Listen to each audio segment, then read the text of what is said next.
Sidang perdana kasus kematian anggota TNI Prada Luki Saputra Namo di Kupang NTT beragenda mendengarkan keterangan terdakwa serta 6 saksi. Ya, terdakwa Letu Ahmad Faisal didakwa mengizinkan anak buahnya menganiaya korban hingga meninggal dunia.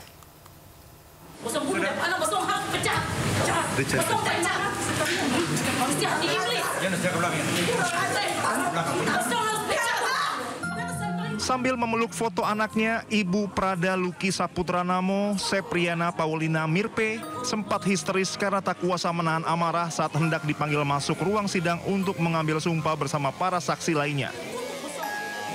Sidang perdana ini digelar di Pengadilan Militer 3 Kupang NTT Senin pagi dengan agenda mendengarkan keterangan terdakwa beserta 6 saksi. Sidang digelar secara terbuka untuk mengungkap motif penganiayaan yang menyebabkan korban Prada Luki Saputra Namo meninggal dunia. Pengadilan militer juga menghadirkan 4 saksi dari TNI dan 2 orang lainnya yakni ayah dan ibu kandung Prada Luki Saputra Namo. Terdakwa Letu Ahmad Faisal, Komandan Kompi pada Batalion Teritorial Pembangunan Waka Ngamere Kabupaten Nagekeo dihadirkan sebagai terdakwa pertama. Ia didakwa mengizinkan anak buahnya menganiaya Prada Luki sehingga menyebabkan korban mengalami luka serius. Kasus penganiayaan berujung kematian Prada Luki diketahui setelah korban meninggal dunia saat menjalani perawatan di unit perawatan intensif RSUD Airamo Nagekeo 6 Agustus 2025. Luki meninggal karena diduga dianiaya beberapa orang seniornya. Pihak TNI telah merampungkan berkas perkara 22 tersangka kasus tersebut ke auditor militer. Dari Kupang, Nusa Tenggara Timur, Eman Suni, iNews melaporkan. Pemirsa, kuasa hukum Nadiem Makarim membantah grup WhatsApp Mas Menteri digunakan untuk proyek pengadaan laptop berbasis Chromebook. Ya, namun hal ini bertolak belakang dengan Kejagung yang menyebut grup tersebut dibuat sebelum Nadiem menjadi menteri.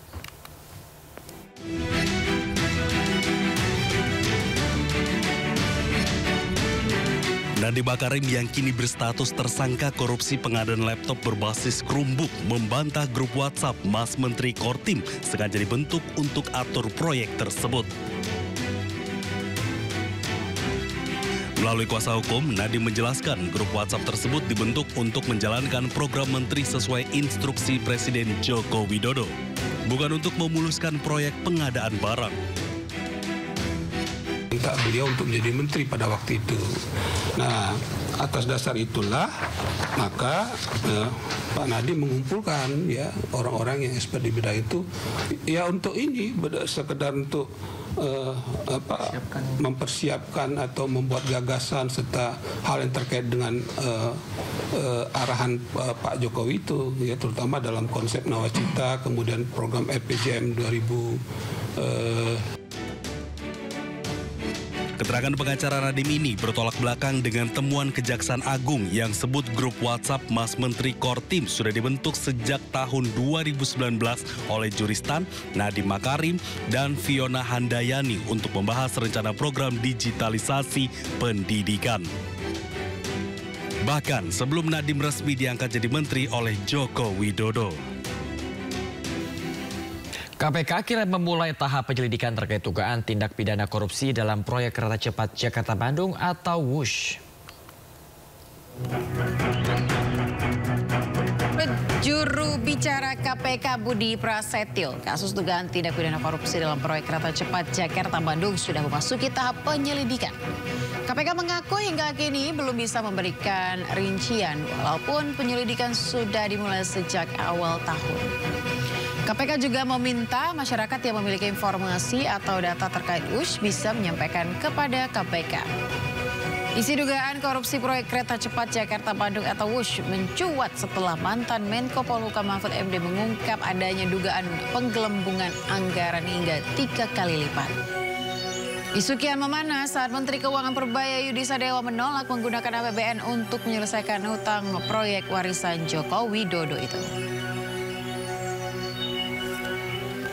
Ya benar, jadi perkara tersebut saat ini sedang dalam tahap penyelidikan di KPK. Sehingga karena memang masih di tahap penyelidikan, informasi detail terkait dengan progres atau perkembangan perkaranya belum bisa kami sampaikan secara rinci.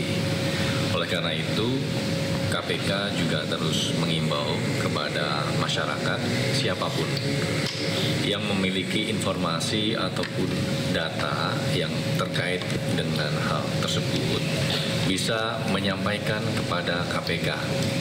Adapun penyelidikan perkara ini sudah dimulai sejak awal tahun, jadi memang ini masih terus berprogres.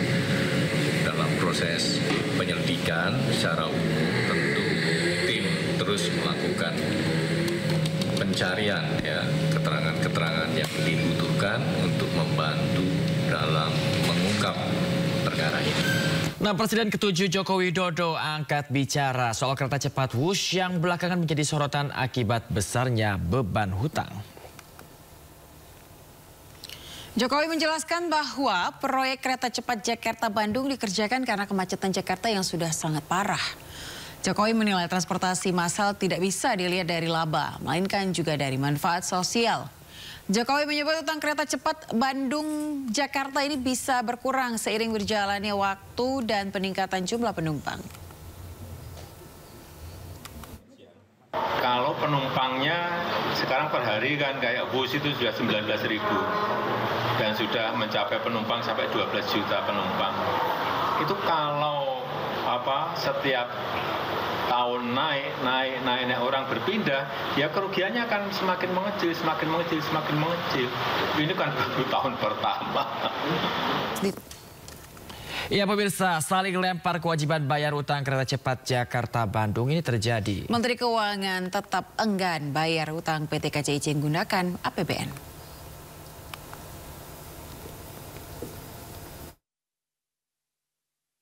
Pasca beroperasi, proyek kereta cepat Jakarta-Bandung menyisakan utang dengan nilai fantastis mencapai 116 triliun rupiah. Utang ratusan triliun itu tak hanya menjadi beban bagi konsorsium BUMN yang terlibat, namun juga membuat pemerintah pusing 7 keliling. Menteri Keuangan Purbaya Yudisadewa enggan membayar utang proyek kereta cepat menggunakan uang APBN. Menteri Koboi ini dengan tegas menilai kewajiban bayar utang harus diselesaikan oleh BPI dan Antara. Begini, bukan utang yang nggak dibayar, kan pemerintah kalau dulu kan semuanya pemerintah yang tadinya begitu kan, tapi ketika sudah dipisahkan dan seluruh dividen masuk ke Danantara, Danantara cukup mampu untuk membayar itu. Jadi bukan nggak dibayar utangnya, dibayar tapi Danantara bukan APBN. Sikap Menteri Keuangan membuat Danantara mau tak mau harus membayar utang PT KCIC. Tak hanya utang, pemerintah dan otoritas terkait juga harus mengusut dugaan markup pada proyek ini yang membuat beban utang membengkak dan merugikan negara. Dari Jakarta, Tim Liputan iNews melaporkan. Ya, kita beralih ke informasi lain. Pemirsa, warga desa Sawahan, Kabupaten Boyolali, Jawa Tengah menolak kegiatan mimbar rakyat yang akan dihadiri Roy Suryo CS. Warga menilai acara tersebut meresahkan dan berbau provokatif. Ya, ikut andil dalam penolakan kegiatan mimbar rakyat. Video amatir merekam saat warga melakukan penolakan terhadap acara mimbar rakyat yang akan dihadiri Roy Suryo CS di Desa Sawahan, Kabupaten Boyolali, Jawa Tengah. Selain blokade jalan, warga juga membentangkan spanduk yang berisi penolakan. Sebab warga menilai acara yang akan dihadiri Roy Suryo tersebut dianggap meresahkan dan berbau provokatif. Selain itu, warga menilai mimbar rakyat tidak sesuai dengan hati nurani rakyat karena bisa memecah belah bangsa. Untuk jaga keamanan, polisi siagakan pasukan di sekitar lokasi acara. Kegiatan mimbar rakyat akan dihadiri Roy Suryo, Dr. Tifa, dan Bambang Tri. Dari Boyolali, Jawa Tengah, Tata Rahmanta, iNews melaporkan. Pemirsa, Rismon Syahipar meyakini Wapres Gibran tidak lulus SMA dan tidak memiliki ijazah SMA. Banyak kejanggalan dengan ijazah Wapres ini sehingga Wapres Gibran harus dimakzulkan.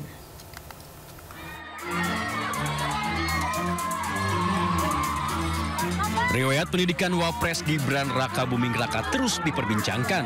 Sejumlah pihak meyakini anak sulung Joko Widodo itu tidak lulus SMA sehingga tidak memiliki ijazah SMA. Pernyataan itu disampaikan Roy Suryo dan Rismon Sianipar dalam konferensi pers di Solo, Jawa Tengah. Rismon bersikukuh mantan wali kota Solo itu tidak memiliki ijazah SMA. Padahal menurut Rismon saat pendaftaran calon presiden dan calon wakil presiden adalah berpendidikan minimal SMA atau sederajat. Rismon bahkan berani mengklaim telah menelusuri website dari Minister of Education Singapura. Jadi memang Gibran bagaimana mungkin melompat kelas 1 SMA di Singapura ke kelas 13, kelas 11, 12-nya kemana? Dan kita patut diduga dia memalsukan ijazah SMA. Rismon Sianipar juga mengaku telah mendatangi Kementerian Pendidikan Dasar dan Menengah untuk bertanya perihal pendidikan Wapres Gibran Raka Buming Raka. Dari Solo, Jawa Tengah, Septiantoro, iNews melaporkan.